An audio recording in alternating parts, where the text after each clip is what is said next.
It's local. It's global. You are listening to Win World Local News.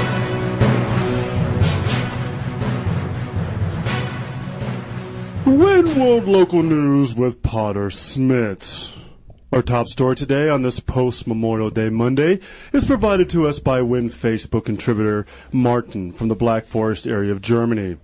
Google has announced a completely driverless car with no need for driver input or control. Obese, lazy, and narcoleptic people worldwide are rejoicing. To drive into the heart of the story, let's go to our Win reporter Adam in Mountain View, California, who is standing by with Google Project Director Sebastian Truan and the world's fattest man, Trevor Lard. Adam? Thank you, Potter. It's a triumphant day here at Google headquarters. Now, I'm going to throw it first, though, to the man who is most happy, Mr. Trevor Lard. The grin on your face is just ear to ear. The joy is just radiating out of you. Yeah, it's really good. I'm really happy about having a car that can drive itself, because before I had a hard time even getting my seatbelt on. And now this time I can just tell Siri I can just tell her where to go, and then the car goes there and I don't have to do anything. And because of my large body mass, it's hard to maneuver the pedals. Oh, well, that's wonderful, Mr. Lard. Now, to throw it over to those at Google, you have undergone quite a bit of criticism by the First Lady Michelle Obama, who is well known for being pro-exercise and activity, and it seems that you are fighting her mission and enabling people to just grow fat and lazy. Well, what I have to say about that is no disrespect to Miss Obama, but it is not about enabling. It is about bringing convenience to the world. And it's not just in the United States, it's worldwide. So her little cause here about, not people getting fat and eating right foods is only in the United States. But there's 196 countries around the world where we want to utilize this vehicle to help people with the convenience to travel and to maximize their time, like Mr. Lard over here.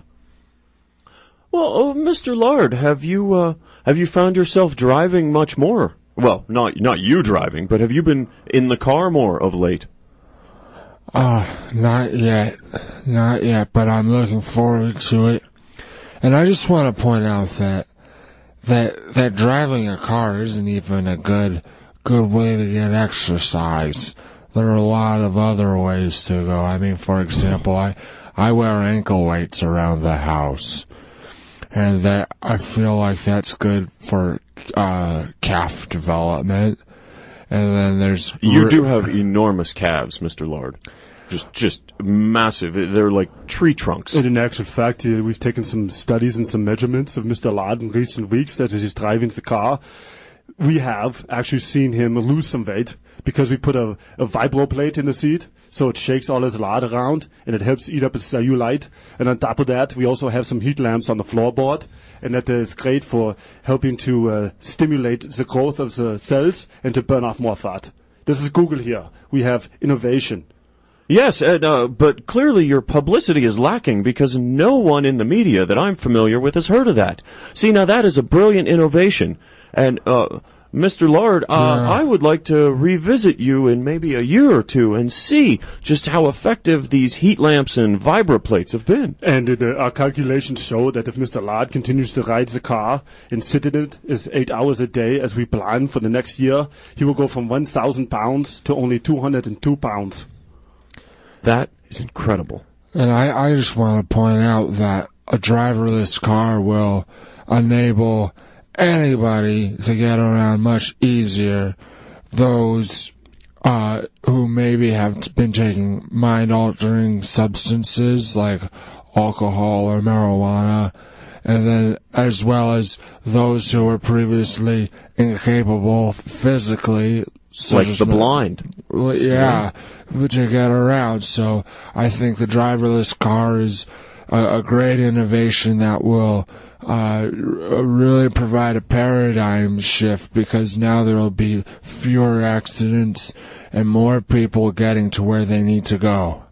Well, that sounds wonderful. Potter, as you've heard, the anti-driverless car publicity from the administration is clearly unfounded in their reasoning, and there is no reason that drunks, people that are high, and the disabled cannot be driving soon. Back to you, Potter. Well, thank you, Adam. That is a very interesting take on that story. The next piece of news is brought to us by Win Twitter correspondent Vin from Mumbai, India. Vin asks, since India is the world's biggest democracy, will it ever be as great as Disney World? For more on this fantastic story, let's go live to Orlando to our Win reporter Pip, who is standing by with Buttercup and Buzz Lightyear for the response to Vin's question. Pip? Thank you, Potter. Now, Mr. Lightyear, the nation of India is a wonderful, it's a growing nation, and they're soon looking like they will overtake Disneyland in terms of the happiest place on earth. How will you respond? Will you move to India? Not a chance in this cosmos. I'm telling you that Disneyland, as well as the Disney World, and including the entire Disney universe, will be able to reestablish itself as a predominant power in this world. After all, there's Euro Disney, and I believe there's a Disney in Japan. So I believe that the Disney Empire is a force in this world, as well as other realms and dimensions, not to be trifled with. And I would warn India to beware. Yes, I would have to agree, because Mr. Lightyear has never failed us in any of our adventures, and Mr. Lightyear is a great champion of the Disney cause. Oh, so it appears to me, Buttercup and Mr. Lightyear, that you're just towing the company line. That you're not even thinking for yourselves here and recognizing all that India is bringing to the table right now as we move into the 21st century. India has much to offer and continues to do so. It is a industrious place with a rich tradition and cultural heritage that has provided philosophy and religions, as well as sciences and medicines. Mm-hmm. And chess? Oh, is and that? Chess, yes. I was completely unaware of that. I believe if you look at all the entertainment chess has provided the world throughout the years, that is far greater than anything Disney has given. I take offense to that. After all, there were 3 Toy Stories, and there is only 1 chess. That's because you don't need more than 1 chess. But we digress. MICKEYMOUSE, Mickey Mouse. Donald Duck, Mickey Mouse. Buttercup, if I may go back to your previous statements, they sounded awful threatening. That Disney was going to always proceed forth and grind the world under its iron boot heel. Well, it is the greatest place on earth, and India has nothing to offer compared to Disney World, because it is fantasy. It is the realm of realms. It is the place that every children wants to go to, and who wants to go to India in comparison? We have way much more to offer, and we have a more diversified locale base. Well, this has been an exasperating interview. Potter, India is continuing to be disrespected, and Disney appears to be militarizing. Back to you. Well, that's quite interesting, Pip. Thank you for that information. And further news supplied to us by Win Facebook contributor Jordan, who has noticed that lime prices are skyrocketing in Denver, Colorado. To investigate the root of this problem, let's turn to Win reporter Jay in Denver, who is with Trader Joe's store manager Francine and Mexican drug cartel leader Javier. Jay? Oh, thank you. Thank you, Potter. We're here at, just lime prices are going through the roof as supply goes down to nothing. Trader Joe's manager, you're not the actual Trader Joe? No, my name is Francine. Okay, it's disappointing. I was hoping to go right to the top here, but I guess we'll deal with you, Francine. What's going on? How are you dealing with all these crowds and the stampeding with the lines and the people that are willing to pay these incredible prices for limes? Well, we're trying our best to mostly manage the crowds. It's been actually not that difficult. People have been quite understanding. I think everybody has knowledge of the situation, and they've been quite patient. I think the real trouble is lime-based products. Shh. Oh, shh. What is it, Javier? Don't tell her what's going on. Shh. Don't tell her what's going on. Oh, I'm here to get this story. So, and clearly you're trying to hide something. So out with it. I've got you. You threatening me? Huh? You think you can threaten me? No, I just want information. I'm here. I'm reporting for the people. Francine here has been a very good seller of our limes that we ship in every day through the southern border. I don't want to hear the problems from you. Hey, get your hands off me, sir. Get your Potter. I have to. Javier, back to you. Don't stop it. Oh, Potter. Oh my gosh.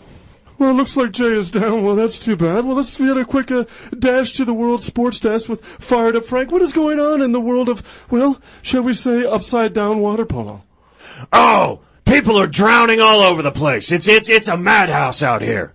Well, that seems like a bad thing of going on in that sport. However, Daisy Rainmaker, I know you have some wonderful story for us with the weather in South America.